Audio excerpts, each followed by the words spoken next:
हमारे चैनल को सब्सक्राइब करें और बेल आइकन दबाएं। मोनिका गोम्स को पुलिस ने गिरफ्तार कर लिया है और साथ ही गिरफ्तार किया है उसके पति पॉल डी मेलो को। आपको याद दिला दें, पॉल डी मेलो की 6 साल की बेटी जेनिफर और बीवी रेचल डी मेलो भी इस निर्मम हत्याकांड की शिकार हैं।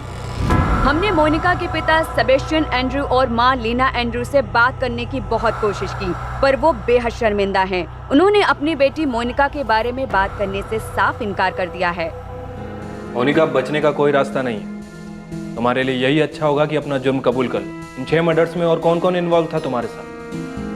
क्या पॉल भी तुम्हारे साथ था? सर मैंने कुछ नहीं किया है। अरे सर, मुझे आइडिया भी नहीं था, ये सब मोनिका ने किया है।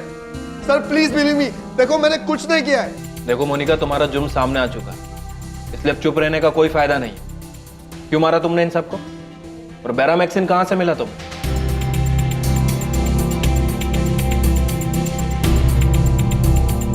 साहब, मेरे को बेरामैक्सिन के बारे में तो कुछ मालूम नहीं, पर मैं आपको कुछ और बता सकता हूं। पर मेरे को मालूम नहीं कि उनका इन मर्डर से कुछ लेना देना है कि नहीं। प्रशांत की तरह केविन भी पुलिस से काफी कुछ छुपा रहा था, और ऐसा भी कुछ था जो नताशा जानती थी, पर उसने वो आज तक किसी को नहीं बताया था।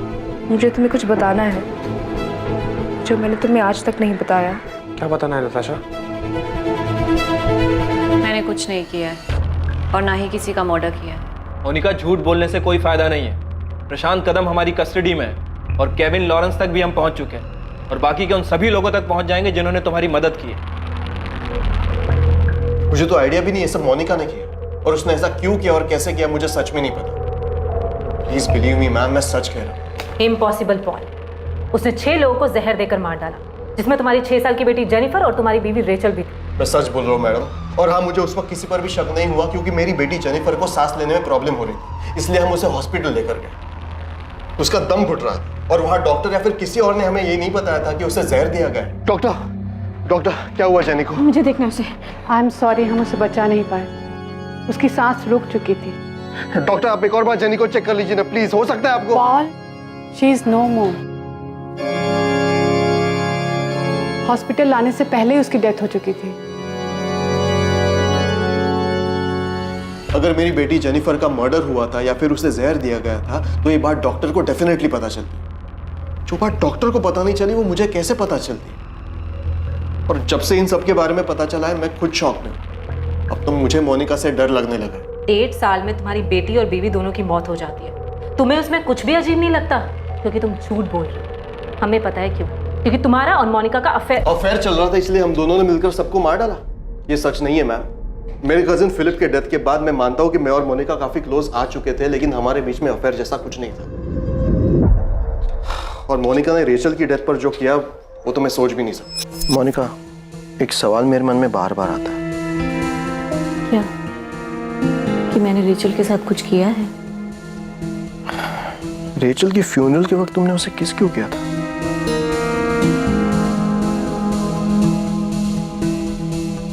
क्योंकि रेचल मेरी बहुत अच्छी फ्रेंड थी, और ये बात मैंने तुम्हें पहले भी कई बार बताई है। तुम्हें मुझ पे शक क्यों होता है पॉल? क्या मैं तुम्हें इतनी क्रूर लगती हूँ?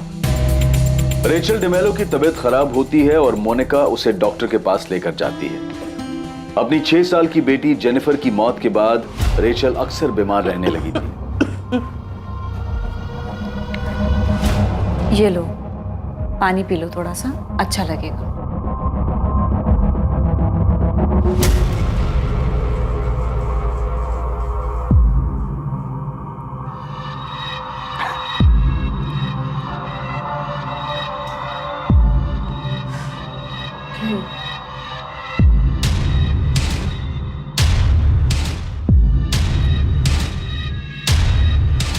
अगर मोनिका ने रेचल के साथ कुछ किया भी था, तो ये बात आज सामने आई, लेकिन उस वक्त डॉक्टर को कुछ भी पता कैसे नहीं चला?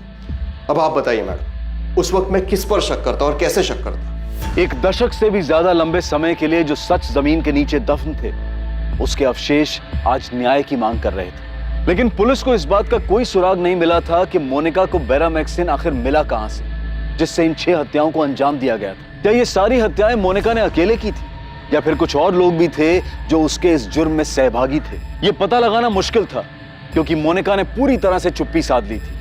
वो कुछ कबूल करने या बताने के लिए तैयार ही नहीं। मोनिका के माता पिता को भी पूछताछ के लिए लाया गया। क्या उन्हें इन हत्याओं और हत्या के मकसद की जानकारी थी?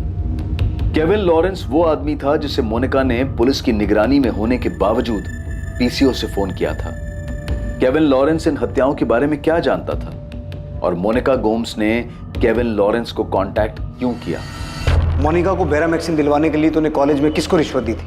मेरे को नहीं मालूम उसे ये कहां से मिला। वो कॉलेज से लाई थी या कहीं और से। मैंने किसी को रिश्वत नहीं दी। रोना बंद कर, नाम बता। दीपक मंदार, बीरेन चैटर्जी या दोनों? दीपक, बीरेन। 2004 से लेकर अब तक के हर स्टूडेंट, हर स्टाफ मेंबर से पुलिस पता करने में लगी है कि मोनिका को बेरामैक्सिन जैसा रेस्ट्रिक्टेड केमिकल किसने दिया। सर, हमने स्टॉक की सारी डिटेल्स दे दी। जितना भी हमें पता था हमने सब बता दिया। उसके बाद भी सर आप हम पे शक कर रहे हैं? सर, हम बेवजह उस औरत के किए की सजा भुगत रहे। हमने जरा भी बेरामैक्सिन लैब के बाहर नहीं जाने दिया। हम उसकी मदद क्यों करेंगे सर? वो भी 6 लोगों के मर्डर केस में, एक सीरियस क्राइम में। मैं मानता हूं मेरा मोनिका के साथ चक्कर था। मैं ये भी मानता हूं कि मैंने उसकी मदद की है, लेकिन मर्डर में नहीं। मर्डर में नहीं तो किस में? मैंने उसे नकली मार्कशीट बनवा के दी थी। डिसिल्वा कॉलेज का अपॉइंटमेंट लेटर और आई कार्ड भी मैंने ही उसे बनवा के दिया था। क्या? लेकिन क्यों? डिसिल्वा कॉलेज का नकली आई कार्ड, नकली मार्कशीट, अपॉइंटमेंट लेटर, ये सब बनवाने के पीछे कोई मकसद तो होगा ना? मेरे को नहीं मालूम था कि वो इसका क्या करने वाली है। मैंने पूछा ही नहीं। प्रशांत, डिसिल्वा कॉलेज में तुम्हारी कोई अप्रोच है? एंट्री दिला सकते हो मुझे वहाँ? तुम्हें वहाँ एडमिशन लेना है? फिर से स्टूडेंट बनना चाहती हो? नहीं, लेक्चरर। लेक्चरर? मोनिका, वो साइंस कॉलेज और तुम कॉमर्स ग्रेजुएट। क्या करोगी वहाँ लेक्चरर बन के? तुम मुझे केमिस्ट्री की मार्कशीट्स दिलवा सकते हो? तुम्हें ये सब करना क्यों है? क्योंकि मैं केमिस्ट्री की लेक्चरर बनना चाहती हूँ, इसलिए।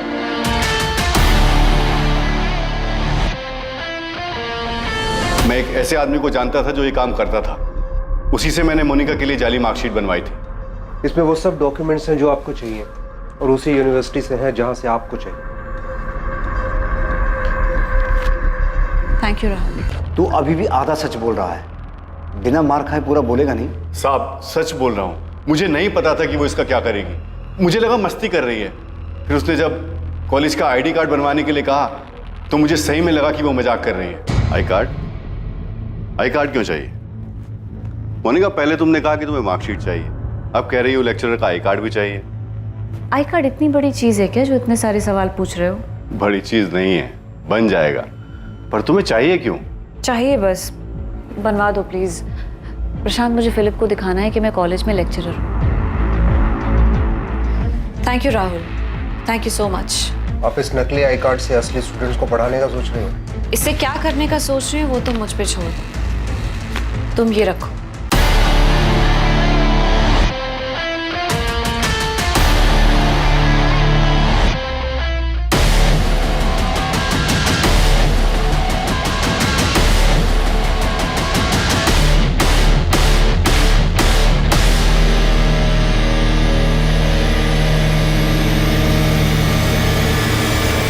साहब, मैं कसम खाकर बोलता हूँ, मेरे को नहीं मालूम था कि वो नेचुरल डेथ नहीं थी।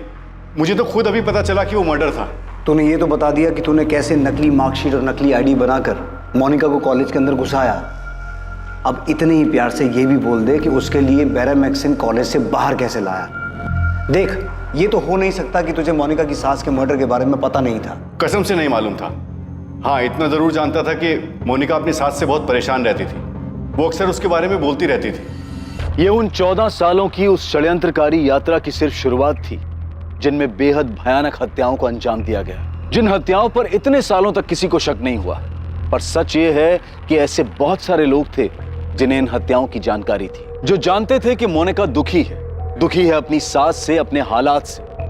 लेकिन ऐसा कैसे संभव है कि किसी को संदेह नहीं हुआ? राहुल सिंह जी, चल तेरे जेल चलने के असली डॉक्यूमेंट्स बनवाते हैं। प्रशांत कदम के इकबालिया बयान के तहत नकली मार्कशीट और आई कार्ड बनाने वाले राहुल सिंह को पुलिस ने गिरफ्तार किया। राहुल सिंह ऐसे कई चौंकाने वाले खुलासे करने जा रहा था जो अब तक प्रशांत ने भी पुलिस के सामने नहीं रखे थे। सर, केविन अभी भी बार बार यही राग अलाप रहा है कि वो मोनिका को काफी टाइम से जानता है। वो सिर्फ उसका दोस्त है, उसके अलावा कुछ नहीं। लेकिन ये फ़ोन रिकॉर्ड कुछ और ही बता रहे हैं। ये जानते हुए भी कि हम मोनिका पर 24 घंटे नज़र रखे हुए हैं, उसके बावजूद भी मोनिका ने अलग अलग एरिया के पीसीओ से केविन को कॉल किया है, जहाँ हमारे कांस्टेबल ने उनको फॉलो किया था। मोनिका ने खुद अभी तक कुछ कहा? नहीं सर, मैंने उसकी पॉल से भी बात करवाई कि शायद वो इमोशनल होकर अपना मुंह खोल दे, लेकिन कोई फायदा नहीं हुआ सर। मोनिका इतनी आसानी से टूटने वालों में से नहीं है। हमें हर हाल में ये पता लगाना होगा कि उसे बेरामेक्सिन मिला कहाँ से। अगर पता नहीं लगा पाए तो इस जानकारी का कोई फायदा नहीं होगा कि जब वो 6 डेथ्स हुई, मोनिका उनके साथ थी और उसके कुछ खिलाने या पिलाने के बाद ही उनकी डेथ हुई।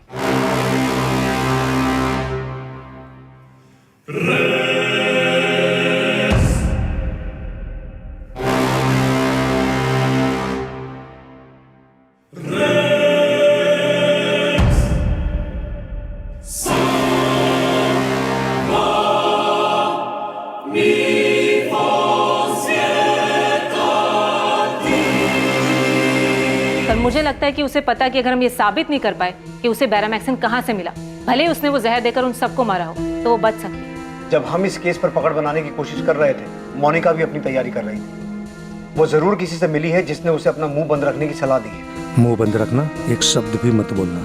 उन्होंने डेड बॉडीज खोद कर निकाली है, उनसे कुछ मिल सकता है? वो इस बार इतनी आसानी से हार नहीं मानेंगे, जमीन आसमान एक कर देंगे। उन्हें पक्का कुछ न कुछ तो मिलेगा।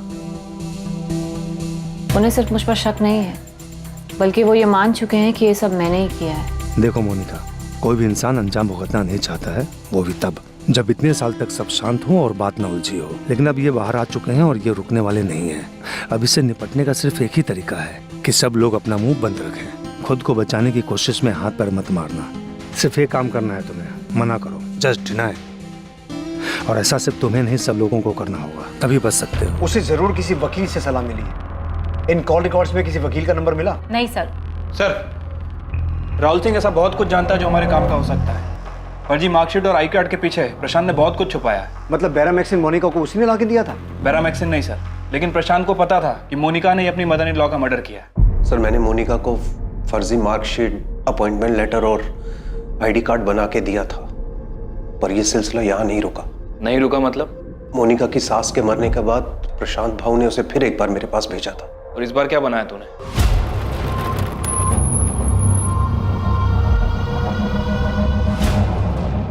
ये तो एल्बर्ट गोम्स की प्रॉपर्टी है, आपके ससुर की। हाँ। आपको इसमें भी फ्रॉड करना है? हाँ राहुल, मालूम है मेरे को, वसीयत बनानी है। प्रशांत भाऊ, आपको पता है ना ये सारी प्रॉपर्टी करोड़ों की होगी। चिंता मत कर, उसमें तेरा भी थोड़ा सा हिस्सा है। वो ये वसीयत जिस भी काम के लिए बनवा रही है उसकी रजिस्ट्री करवानी पड़ेगी, आपको पता है ना ये बात। उसकी चिंता तू क्यों करता है, मैं हूं ना इधर, तू बस वसीयत बना।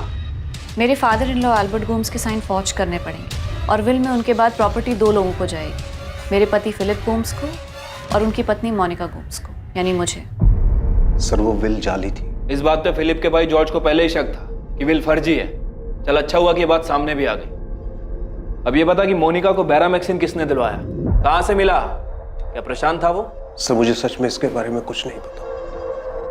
मैं प्रशांत भाऊ के लिए सिर्फ फर्जी डॉक्यूमेंट बनाने का काम किया करता था। पहले मोनिका अपनी सास मारे गोम्स का मर्डर करती और उसके बाद फर्जी विल बनवाती और उसके बाद वो अपने ससुर एल्बर्ट गोम्स का मर्डर करती। उनके मरने के तुरंत बाद वो फर्जी विल सामने आती और उसके बाद वो अपने हस्बैंड फिलिप का भी मर्डर करती है। और जैसा कि नताशा और जॉर्ज ने बताया कि फिलिप के मर्डर के बाद दोनों खुशी खुशी सारी प्रॉपर्टी मोनिका के नाम कर देते हैं। अब इन सबको तोड़ना होगा। नताशा और जॉर्ज को बुलाओ, मोनिका के पेरेंट्स को भी बुलाओ। अब मोनिका का खेल खत्म हो चुका है, उसके चेहरे से नकाब हटाने का वक्त आ गया है। मैंने मोनिका की जिस काम में हेल्प की थी वो मैंने आपको सब बता दिया है। इसके अलावा ना मैंने कुछ किया है और ना ही मुझे कुछ पता है साहब। तेरी बकवास बहुत सुन ली प्रशांत। अब जब तक तू ये नहीं बताएगा कि तूने मोनिका को बेरामेक्सिन कहाँ से ला के दिया था, हम मोनिका के हर मर्डर में तुझे उसका भागीदार बनाएंगे और तू जेल से कभी बाहर नहीं आ पाएगा। इस बात की गारंटी मैं तुझे देता हूँ। हम सिर्फ दोस्त हैं। हाँ, कुछ साल पहले तक हमारा अफेयर था, लेकिन अब ऐसा कुछ भी नहीं है। उसने मुझसे कुछ सलाह लेने के लिए मुझे फोन किया था। अब मैं तुझे एक सलाह देता हूँ, कान खोल के सुन। मोनिका को बचाने के चक्कर में मत रहे। मोनिका तो बहुत लंबा अंदर जाएगी और साथ में तू भी जाएगा। मैं सच बोल रहा हूँ सर, अब हम सिर्फ दोस्त हैं। मेरा इस केस से कोई मतलब नहीं है। मेरे हस्बैंड केविन का इन मर्डर से कोई लेना देना नहीं है। वो किसी को नहीं मार सकते। अगर मोनिका कोई सलाह मांगने के लिए उन्हें फोन करती है तो इसका मतलब ये तो नहीं है ना कि इन मर्डर्स में उन्होंने उसकी हेल्प की है। मिसेस मार्गरेट लॉरेंस, जब से ये केस खुला है तब से मोनिका ने एक बार नहीं बल्कि आपके पति को 4 बार अलग अलग पीसीओ से कॉल किया है। क्यों? अब ऐसा क्या हो गया कि हर दूसरे दिन सलाह लेनी पड़ती है? दरअसल आपका पति झूठ बोल रहा है, सच छुपा रहा है वो। और हम श्योर है कि इन सब मर्डर में आपके पति को सिर्फ मालूम ही नहीं, बल्कि इन सब मर्डर्स में उसने मोनिका की मदद भी की। सर, हम मोनिका को तोड़ने की पूरी कोशिश कर रहे हैं, लेकिन हर बार वो यही कह रही है कि उसने कुछ नहीं किया।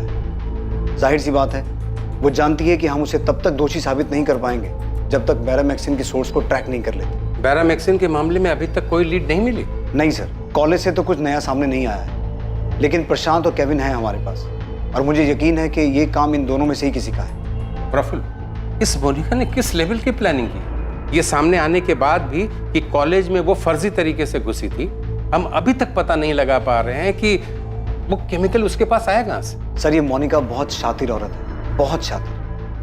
अब तक जो भी पता चला है उसके हिसाब से मोनिका अपनी सास मारिया गोम्स से नाराज थी, क्योंकि मारिया गोम्स उसे फिजूल खर्च के लिए पैसे नहीं देती थी, उससे हिसाब मांग लेती थी, और घर में भी मारिया गोम्स की ही चलती थी। और ये हमें किसी और ने नहीं, खुद मोनिका के पेरेंट्स ने बताया। जब हमें इन मर्डर्स के बारे में पता चला तो सुनकर हम भी शॉक हुए थे, पर ऐसा नहीं है कि मोनिका ऐसा कुछ नहीं कर सकती।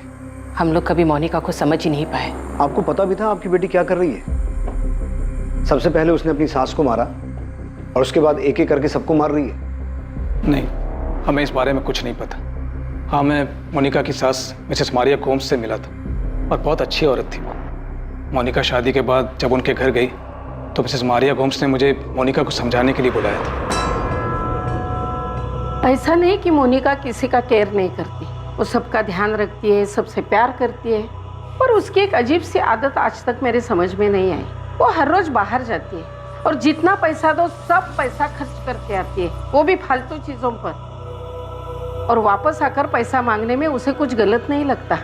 मामा, मेरे भी अपने कुछ पर्सनल खर्चे हैं। ऐसे कौन से पर्सनल खर्चे हैं मोनिका तुम्हारे, जो सारा पैसा खत्म हो जाता है और हमेशा तुम्हें पैसे चाहिए होते हैं? मामा, मुझे अपने लिए कुछ खरीदना है। मोनिका बेटा, मैं समझ सकती हूँ कि तुमने गरीबी झेली है। हम अमीर है, हमारे पास पैसा है, इसका मतलब ये थोड़ी है कि फालतू में पैसा उड़ाएंगे। सॉरी बेटा, तुम्हें अपनी आदत ठीक करनी होगी। अब मैं तुम्हें और पैसा नहीं दूंगी। फिलिप, मुझे अच्छा नहीं लगता, बहुत शर्म आती है। हर छोटी से छोटी चीज के लिए मुझे मम्मा के सामने हाथ फैलाने पड़ते हैं। मोनिका, तुम एक काम करो, ये थोड़े पैसे रख लो। फिलिप, मुझे पैसे नहीं चाहिए। मैं बस तुमसे ये कहना चाहती हूँ, क्या मेरा खुद का बैंक अकाउंट अपना कार्ड नहीं हो सकता क्या? क्यों मैं हर रोज मम्मा के सामने? मोनिका, यानी मम्मा इस घर की बॉस है, कौन कब कैसे कितने खर्च करेगा ये वही डिसाइड करती है। सिर्फ तुम्हारे लिए नहीं, नताशा के लिए भी एक फिक्स्ड पॉकेट मनी है, वो भी बिना सोचे समझे खर्च नहीं कर सकती। ये ठीक नहीं है फिलिप, मैं हर रोज छोटी छोटी चीजों के लिए मम्मा से नहीं पूछ सकती। तुमसे कुछ कहो तो कहते हो मम्मा से जाके पूछो। मोनिका, तुम एक काम क्यों नहीं करती? ग्रेजुएट हो, जॉब कर लो। देखो, जॉब करोगी तो तुम्हारी सैलरी तुम्हारी होगी, फिर मन चाहे वैसे खर्च कर लो, ना मुझसे कुछ पूछना होगा ना मम्मा से। देखो मोनिका, मैं और डैड फैमिली बिजनेस संभालते हैं और मम्मा घर और पैसे। डैड को मम्मा पर पूरा भरोसा है, मैं तुम्हें पहले भी समझा चुका हूँ। आज मम्मा इस घर की बॉस है, मगर कल तुम गोम्स हाउस की और हमारे बिजनेस की बॉस बन जाओगी, पर उसके लिए तुम्हें फाइनेंशियल मैटर्स समझने होंगे। सब कुछ सोच समझ के खर्च करना होगा। सेबेस्टियन, आपको अपनी बेटी को समझाना होगा। देखो, आज तक हमने उसके बैकग्राउंड के बारे में कभी सोचा नहीं।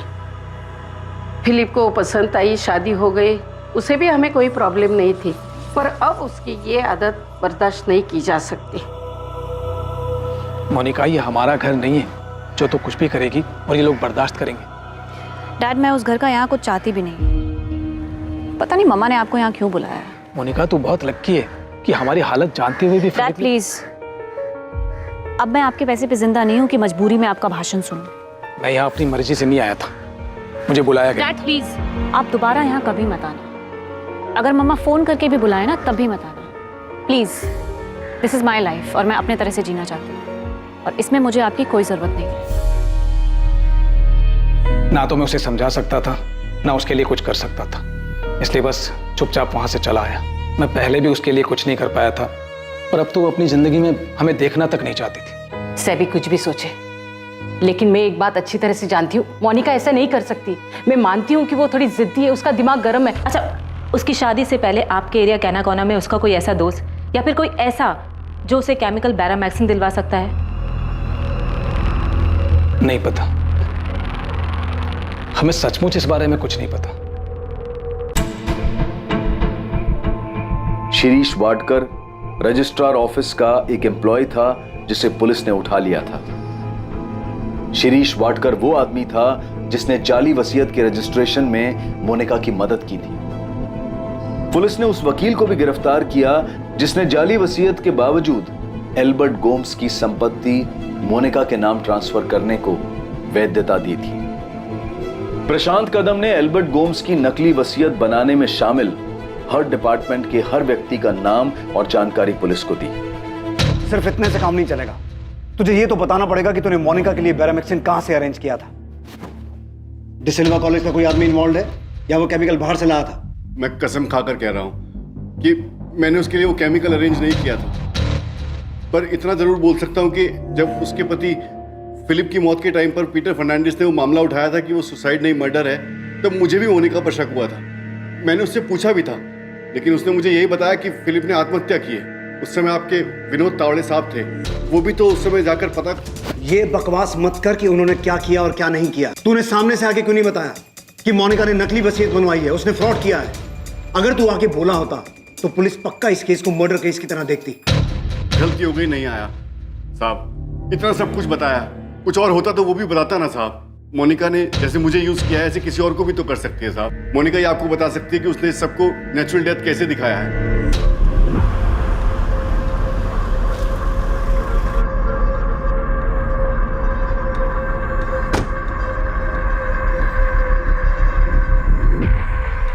जेम्स कैसा है? वो सब फेस कर पा रहा है? नहीं, वो ठीक नहीं है, एकदम चुप हो गया है वो। जब से पुलिस ने मोनिका को गिरफ्तार किया है तब से वो सबसे दूर रहने लगा है, किससे बात नहीं करता। 16 साल का है, इतनी सी उम्र में ये सब। मैंने उसको कितनी बार पूछा कि वो अपनी मम्मा से बात करना चाहता है, लेकिन उसने कोई जवाब ही नहीं दिया। तुम उस दिन कुछ बोल रही थी, कुछ बताना चाह रही थी, क्या बात है?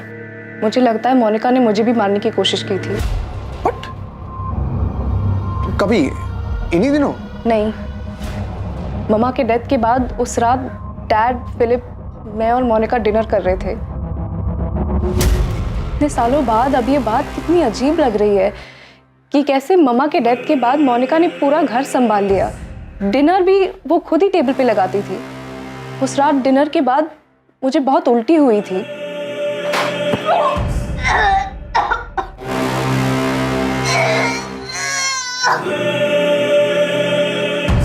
नाताशा,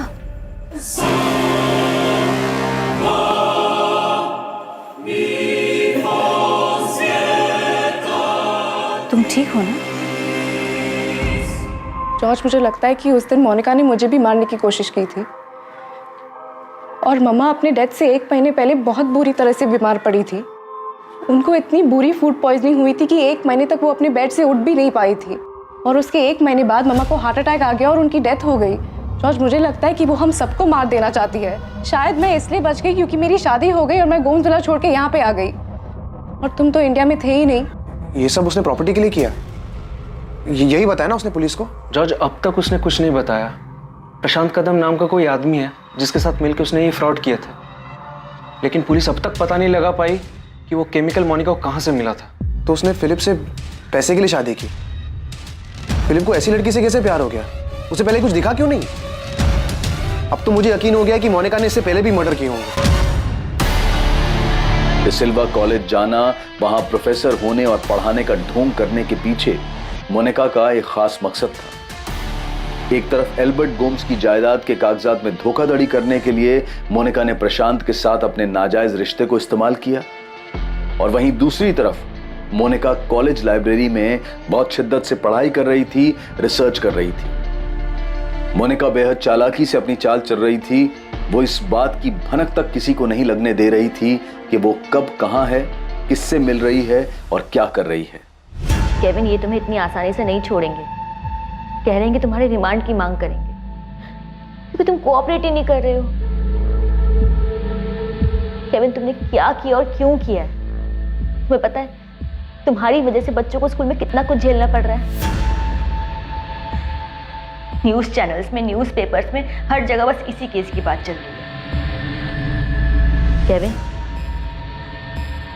क्या सच में उन 6 लोगों के मर्डर्स में तुमने मोनिका की हेल्प की है? केविन, तुम्हें सिर्फ अपना मुंह बंद रखना है, शांत रहने की जरूरत है। कुछ भी हो जाए हाइपर मत हो। मोनिका, हर न्यूज़पेपर में, हर चैनल में सिर्फ इसी केस की बात हो रही है। अब तुम बच नहीं सकती, अब तुम गई। केविन, इतना याद रखना, अगर मैं गई तो तुम भी नहीं बचोगे। 24 घंटे ये लोग मेरा पीछा कर रहे हैं, लेकिन फिर भी मैं नहीं डर रही, इसलिए तुम्हें भी घबराने की कोई ज़रूरत नहीं। बस शांत रहो और अपनी नॉर्मल लाइफ जियो जैसे मैं जी रही हूँ। मैंने बात की है, हमारा शांत रहना और चुप रहना ही हमें बचा सकता है, इसलिए कुछ भी हो जाए अपना मुंह मत खोलना, शांत रहना, समझे? पर हाँ, मुझे मेरे फ़ोन पर कभी कॉल मत करना। मैं तुम्हें पीसीओ से इसलिए कॉल कर रही हूँ क्योंकि मुझे तुम्हारी फिक्र है। I love you Kevin, take care. Kevin, ये तुम्हें नहीं छोड़ेंगे। तुम प्लीज जो भी जानते हो उन्हें बता दो, प्लीज।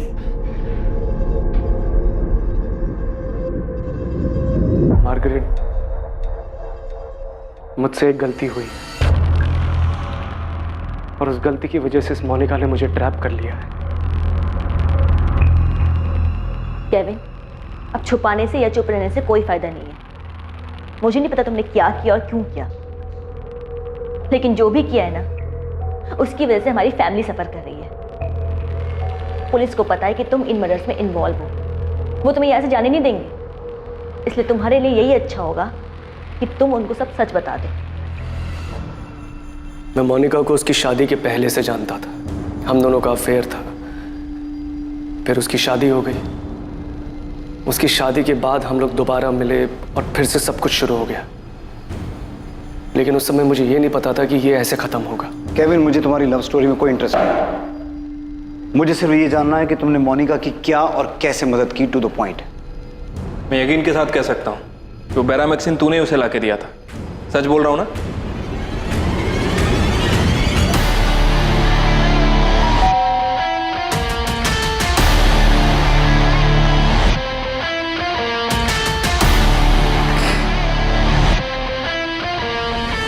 हम दोनों के बीच में सिर्फ फिजिकल रिलेशन था। मुझे सिर्फ इतना मालूम था कि वो गोम्स हाउस में खुश नहीं है, पर सर बैरामैक्सिन के बारे में उसने मुझसे झूठ बोला था। तो बैरामैक्सिन तूने ही लाके दिया था उसे? जब मैंने उसे पूछा था कि बैरामैक्सिन क्यों चाहिए, उसने मुझे असलियत नहीं बताई। बैरामैक्सिन, मोनिका तुम जानती हो ना, वो केमिकल एक जहर है। ऑफ कोर्स पता है केविन, मेरी कॉलोनी में ना एक कुत्ता है, वो बहुत बीमार है, रात भर दर्द से तड़पता रहता है। मुझसे उसका दर्द देखा नहीं जाता। मैं उसे उसके दर्द से आज़ाद करना चाहती हूँ केविन। अरे तो एक म्यूनिसिपैलिटी को फोन करके उनको बुला लो। तुम क्या ये कुत्ते को बैरामैक्सिन देने की बात कर रही हो? केविन, वो बहुत दर्द में है, बहुत तकलीफ में रहता है दिन रात। हमें कुछ करना चाहिए। देखो, हम इंसान तो अपना दर्द तकलीफ बता सकते हैं, लेकिन ये बेचारा ये कैसे कहेगा? केविन प्लीज, हमें उसके लिए कुछ करना चाहिए। मुझे लगा उसकी नीयत साफ है, वो अच्छे इंटेंशन से मांग रही है। बैरामैक्सिन मिला कहाँ से? सर, मेरा एक दोस्त है जो गोल्ड इंडस्ट्री में काम करता है। क्या नाम है तेरे दोस्त का? अश्विन मूर्ति।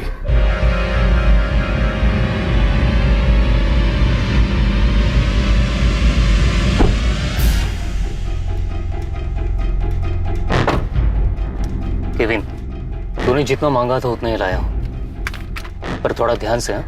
जहर है। ऑफ कोर्स अश्विन, मुझे पता है जहर है। वैसे तू इसका करेगा क्या? क्यों चाहिए तुझे? अरे मुझे नहीं, मेरे एक दोस्त को चाहिए।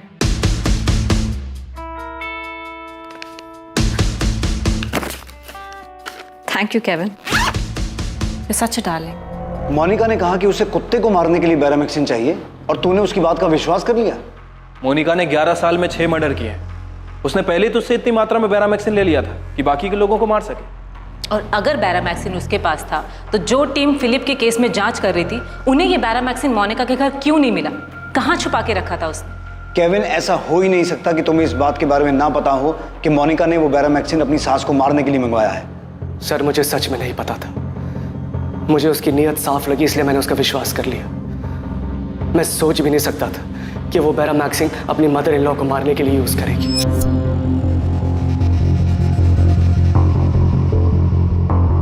तो तुम्हें इस बात का पता था कि उसने जहर देकर अपनी सास को मारा है ना? केविन, तुम्हें यह भी पता था कि अपनी सास को मारने के बाद बाकी लोगों को भी एक एक करके वो मारने वाली है ना? सर, मैं फंस गया था उसके जाल में। मोनिका द्वारा की जाने वाली हर एक हत्या की जानकारी पहले से थी। यहां तक कि यह जानकारी भी पहले से थी कि मोनिका का अगला शिकार कौन होगा, अगली हत्या किसकी होने जा रही थी। ये सारी हत्याएं बहुत ही सोची समझी साजिश के तहत की गई थी। जब मारिया गोम्स मरी थी, मरी नहीं थी, मारी गई थी। मारिया गोम्स का मर्डर हुआ था केविन। हाँ, जब मारिया गोम्स का मर्डर हुआ था तब मेरा उस पर ध्यान गया। मुझे समझ में आ गया कि मोनिका ने ही कुछ गड़बड़ करी है।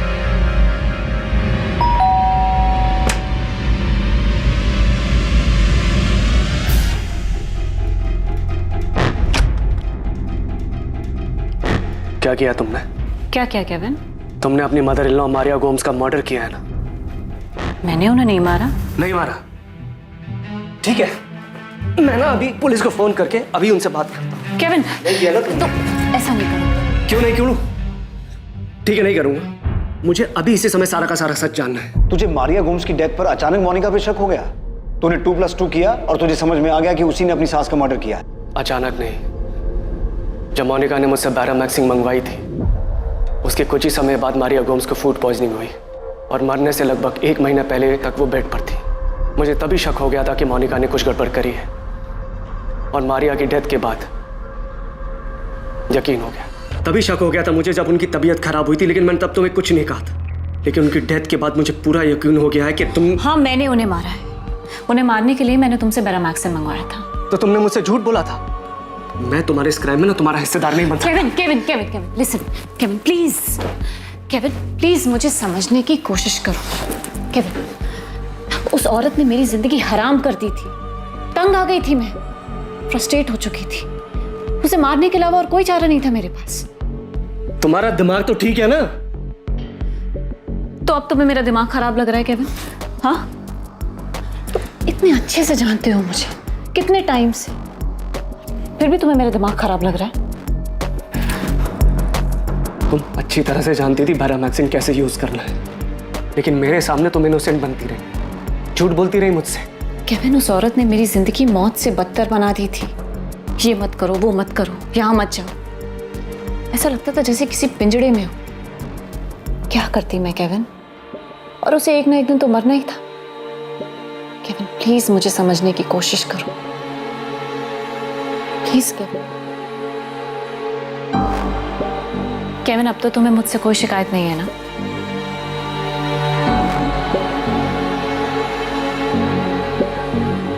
केविन, तुमने मेरी सिर्फ मदद नहीं की है, बल्कि मेरी जिंदगी आसान कर दी है। वो सब दिया है जो मैं चाहती हूँ। मैं बेवकूफ था सर, जो उसके जाल में फंस गया। उसके बाद भी तुम मोनिका को बाकी लोगों को मारने के लिए अश्विन से बैरामैक्सिन लाके देता रहा। अश्विन मूर्ति कहां मिलेगा? अश्विन मूर्ति जिसने केविन को बैरामैक्सिन लाकर दिया था, केविन जिसे मोनिका ने सभी हत्याओं को अंजाम देने के लिए इस्तेमाल किया था, वो अश्विन मूर्ति इस केस के बाहर आते ही अपना फोन स्विच ऑफ करके अंडरग्राउंड हो गया था। अश्विन के परिवार पर दबाव डालकर आखिरकार पुलिस उसका ठिकाना जानने में सफल रही और मुंबई के उस होटल में पहुंच गई जहां अश्विन छुपा बैठा था।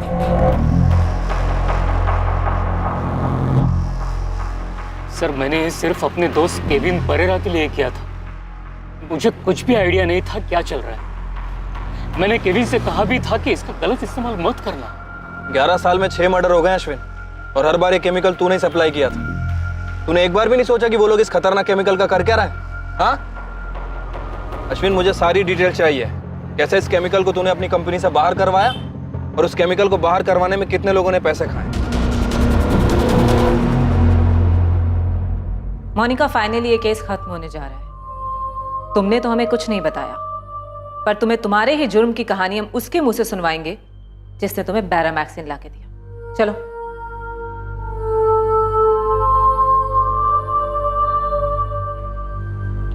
बैठो मोनिका। तुम कुछ भी बताने से मना कर रही थी, पर सुन तो सकती हो? याद कर सकती हो 11 साल में तुमने कितने मर्डर्स किए, किस किस को मारा? केविन, मोनिका ने जो दूसरा मर्डर किया अल्बर्ट गोम्स का, उसकी कहानी तुम मोनिका को सुनाओगे। Come on. हमारी आंटी के मर्डर के टाइम पर मैं बुरी तरह फंस चुका था, और वो इसलिए नहीं क्योंकि मैं इसे प्यार करता था, बल्कि इसलिए कि मुझसे अनजाने में एक बहुत बड़ी गलती हो गई थी। अगर मेरे इतना समझाने के बाद भी तुम्हें गिल्ट होता है और तुम पुलिस के पास जाने का सोचते हो, तो एक बात जरूर याद रखना केविन, कि बेरामैक्सिन तुमने मुझे लाके दिया था।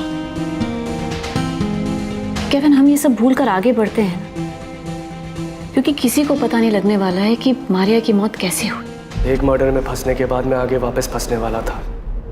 मतलब? मुझे पता होता था कि आगे और भी मर्डर्स होने वाले हैं।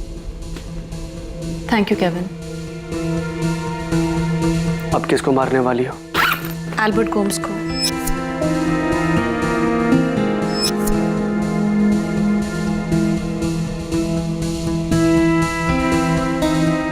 अब किसकी बारी है? फिलिप। फिलिप? फिलिप क्यों? मोनिका, तुम्हें जो चाहिए था तुम्हें मिल गया है ना, तो फिर उस बेचारे। फिलिप को जितना जीना था वो उससे ज्यादा जी चुका है।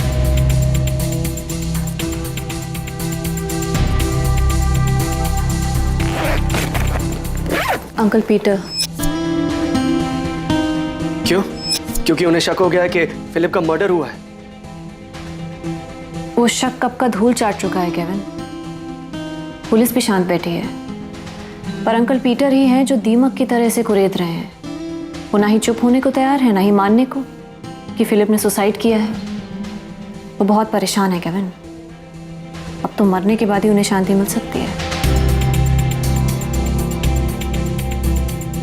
अब ये किसके लिए है? नताशा और जॉर्ज पहले ही सब कुछ तुम्हारे नाम कर चुके हैं। जॉर्ज लंदन से वापस नहीं आने वाला है, तो किसके लिए? मोनिका, अब किसकी बारी है? जेनिफर।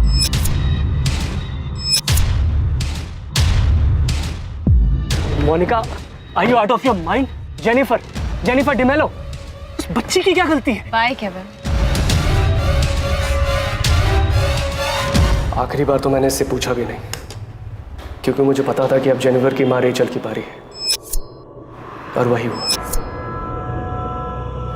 मोनिका, तुमने ये कैसे पता किया कि कितनी मात्रा में बेरामैक्सिन देना है, जिससे कि डॉक्टर या कोई भी ये पकड़ ना पाए कि मरने वाले को जहर दिया गया है? मोनिका, तुम्हारा खेल खत्म हो चुका है। अब चुप रहने का या कुछ भी छुपाने का कोई फायदा नहीं है। मैंने इसके बारे में बहुत रिसर्च किया था, पढ़ाई की थी। तो इन लोगों से पहले भी किसी को ये जहर दिया था? जैसा कि केविन ने बताया कि तुम्हें अपने कॉलोनी के कुत्ते के लिए भी बेरामैक्सिन चाहिए था। पहले भी मैंने इसे अपनी मदर इन लॉ को ही दिया था। वो बस क्वांटिटी में थोड़ा मिसकैलकुलेशन हो गया था, इसलिए बच गई, सिर्फ बीमार पड़ी। और ये गलती तुमने अगली बार नहीं की। एकदम सही मात्रा में बेरामैक्सिन दिया, जिससे वो मर गई और किसी को पता भी नहीं चला। मुझसे गलती सिर्फ एक बार हुई थी। एक नहीं, 2 बार। दूसरी बार तुमसे ये गलती तब हुई जब तुमने नताशा को मारने की कोशिश की।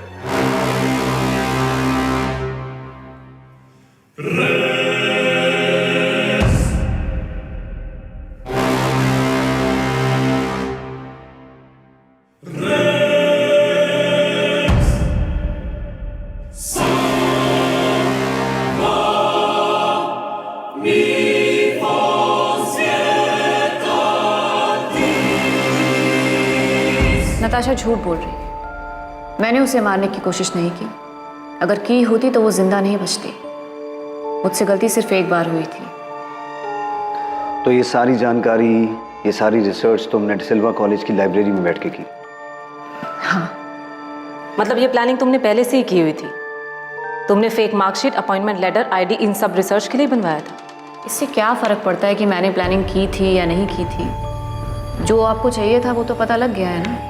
इन लोगों के अलावा किसी का मर्डर किया जो अब तक हमारे सामने नहीं आया, या हो सकता है तुम्हारी फैमिली के सामने भी नहीं आया अब तक? कोई ऐसा जिसे तुम मारना चाहती हो पर बच गया? जॉर्ज, क्योंकि वो भी अंकल पीटर फर्नांडिस की तरह तुम्हारा कच्चा चिट्ठा खोलने पर तुला हुआ था, राइट? जाहिर है, और क्या रीजन हो सकता है? जेनिफर और रेचल को तुमने पॉल के लिए मारा, लेकिन इतनी छोटी बच्ची को मारने के बाद भी तुम पर कोई असर नहीं हुआ? जरा सा भी गिल्ट फील नहीं हुआ कि पॉल बहुत शरीफ आदमी है, पसंद करती थी मैं उससे, प्यार करती थी। पॉल के मुताबिक फिलिप की मौत के बाद तुम दोनों करीब आ गए थे, और अब तो तुम्हारे पास गोम्स फैमिली का सारा बिजनेस और प्रॉपर्टी भी आ चुकी थी, तो फिलिप को क्यों मारा? और अब तो तुम्हारे पास गोम्स फैमिली का सारा बिजनेस और प्रॉपर्टी भी आ चुकी थी, जिसके लिए तुमने पहले मारिया गोम्स और फिर अल्बर्ट गोम्स का मर्डर किया, तो फिलिप को क्यों मारा? मोनिका, तुम रोज कहाँ जाती हो? कॉलेज जाती हूँ फिलिप, और कहाँ जाओगे? पिछले 1 हफ्ते से तुम कॉलेज नहीं गई हो, क्या हुआ? सरप्राइज हो गई ये सुनकर कि मैं जानता हूँ? तो तुम मेरा पीछा करते हो, नजर रखते हो मुझ पे? तुमने मेरे सवाल का जवाब नहीं दिया। तुम रोज कहाँ जाती हो? कुछ काम से जाती हूँ। कैसा काम? ऑर्चर्ड से रिलेटेड काम था, और काजू की सप्लाई के लिए कुछ लोगों से मिलना था। झूठ बोल रही हो तुम, तुम्हारा अफेयर चल रहा है, उसी से मिलने जाती हो रोज तुम। मोनिका, मुझे सब पता है, ऐसा मत समझो मैं खत्म हो चुका हूं, मुझे कुछ समझ नहीं आ रहा, मैं सब देख रहा हूं, बहुत कुछ जानता हूं, बहुत देख चुका हूं। फिलिप हर चीज में नाक अड़ाने लगा था, मैं नहीं चाहती थी कि उसे और कुछ पता लगे, इसलिए मार दिया।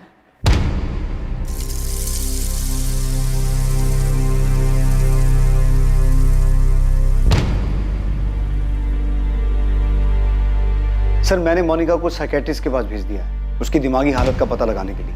मुझे वो बिल्कुल नॉर्मल नहीं लगी, वो शायद अपना मानसिक संतुलन खो चुकी है। वो इन मर्डर्स के बारे में इतने आराम से बात कर रही थी जैसे उसने कुछ किया ही ना हो। उसे अपने किए का जरा सा भी पछतावा नहीं। उसने बड़े आराम से बताया कि वो जॉर्ज को भी मारना चाहती थी, लेकिन वो बच गया। केविन और अश्विन मूर्ति के अलावा उस तक बैरामैक्सिन पहुंचाने में और लोग भी शामिल हैं। 6 मर्डर हुए हैं, वो भी इतनी शांति से, इतनी प्लानिंग से कि 14 साल सामने नहीं आए। इसका मतलब कुछ और लोग भी शामिल होने चाहिए। प्रशांत कदम और राहुल सिंह भी हैं, जिन्होंने marksheet, ID card, appointment letter और अल्बर्ट गोम्स की नकली विल बनाने में मोनिका की मदद की थी। प्रशांत कदम और राहुल सिंह भी अपने बयान पे अड़े हुए हैं कि उन्हें इन मर्डर्स के बारे में कुछ नहीं पता, और मोनिका ने भी ऐसा कुछ बताया नहीं कि इन दोनों का मर्डर्स से कोई वास्ता है। लेकिन मुझे यकीन है सर कि नकली कागजात बनाने के अलावा प्रशांत का इनमें हाथ है। हमने उन लोगों को भी गिरफ्तार कर लिया है जिन्होंने अल्बर्ट गोम्स की नकली विल को रजिस्टर करवाने में मोनिका की मदद की थी। अगर और कोई भी इसमें इन्वॉल्व है तो हम मोनिका से उसके नाम का पता करवा लें। साइकेट्रिस्ट के रिपोर्ट के बाद उसे फिर से अपनी कस्टडी में ले लो। केविन लॉरेंस और अश्विन मूर्ति पर भी सख्त से सख्त चार्ज लगाओ। वो दोनों जानते थे मोनिका को रोक सकते थे, उल्टा उसके साथ शामिल हो गए और उस औरत ने 6 लोगों को मार दिया।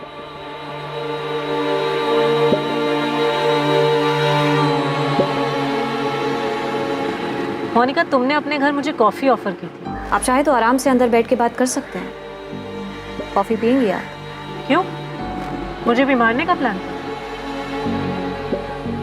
सर, हम श्योर पॉल भी इन्वॉल्व है इसमें। मोनिका ने उसके साथ मिलकर किया होगा। पर जॉर्ज, हमें ऐसा कुछ भी पता नहीं चला, और मोनिका उन लोगों में से नहीं है जो किसी और को बचाने के लिए खुद सूली पे चढ़ जाए। हमने उससे कई बार पूछा, लेकिन उसने एक बार भी पॉल का नाम नहीं लिया। हमारे घर में हमारे आंखों के सामने इतना सब कुछ हो रहा था, हमें पता कैसे नहीं चला? इस सवाल का जवाब तो आपको खुद ही ढूंढना होगा नताशा। दरअसल एक बहुत बड़ी चूक हमसे भी हुई है। जब फिलिप की बॉडी में से बैरामैक्सिन के ट्रेसेस मिले थे और पीटर फर्नांडिस ने इसका मुद्दा भी बनाया था, अगर इस केस को सीरियसली लिया जाता तो पीटर फर्नांडिस, जेनिफर और रेचल को बचाया जा सकता था। मोनिका की मेंटल कंडीशन ठीक है, 6 मर्डर किया है उसने, कोई गिल्ट नहीं। हमारे साइकेट्रिस्ट ने उससे बात की है, कई सेशन भी हुए हैं, पर स्ट्रेंजली हमारे डॉक्टर का कहना है कि मोनिका के केस में सब कुछ नॉर्मल है। डॉक्टर को उसके सारे रिस्पॉन्सेज नॉर्मल लगे।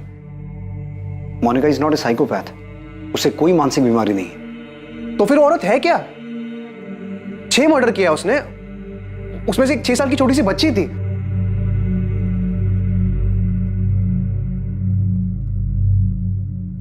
कुछ जुर्म इस कदर अविश्वसनीय और चौंकाने वाले होते हैं कि उनके बारे में सुनकर एक आम इंसान कुछ वक्त के लिए सुन पड़ जाता है। सबसे ज्यादा चौंकाने वाली बात यह है कि इन हत्याओं को कैसे अंजाम दिया गया और इतने सालों तक ये सामने क्यों नहीं आई, जबकि एक के बाद एक जुर्म को अंजाम दिया जा रहा था। जिन लोगों को इन हत्याओं की जानकारी थी वो इतने सालों तक चुप रहे। अगर इनमें से एक का भी ज़मीर जागता तो इनमें से कई जिंदगियां बच सकती थी। मासूम लोगों को मौत के घाट उतारने का यह उत्सव रोका जा सकता था। जब फिलिप की मौत को संदिग्ध पाया गया तब, या अगर केविन शुरुआत में ही पुलिस के पास आ जाता तो शायद यह सब और पहले रुक सकता था। इस भयानक हत्याकांड से एक बार फिर यह साबित हो गया कि अपराधी चाहे कितना भी शातिर क्यों ना हो, किसी भी हद तक क्यों ना चला जाए, पर क्राइम नेवर पेज। किसी भी जुर्म से अपराधी का मकसद पूरा नहीं हो सकता है। भले ही ऐसा लगा हो कि इतने सालों तक जमीन में दफन ये सच कभी बाहर नहीं आएगा, पर आखिरकार न्याय हुआ और जुर्म सबके सामने आया। इन सभी हत्याओं का मकसद बेहद भयानक, बेहद डराने वाला था, जिसकी जड़ में सिर्फ स्वार्थ और लालच बसा था। लालच पैसे का, पैसे पर पकड़ बनाने और बेतरतीबी से खर्चा करने की आजादी का।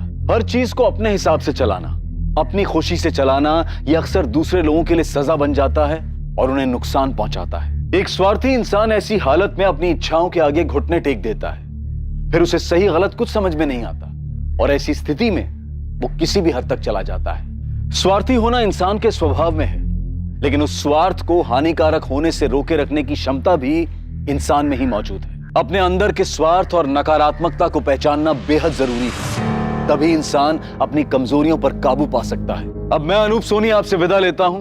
कल रात 10:30 बजे आपसे फिर मुलाकात होगी एक और नए केस के साथ।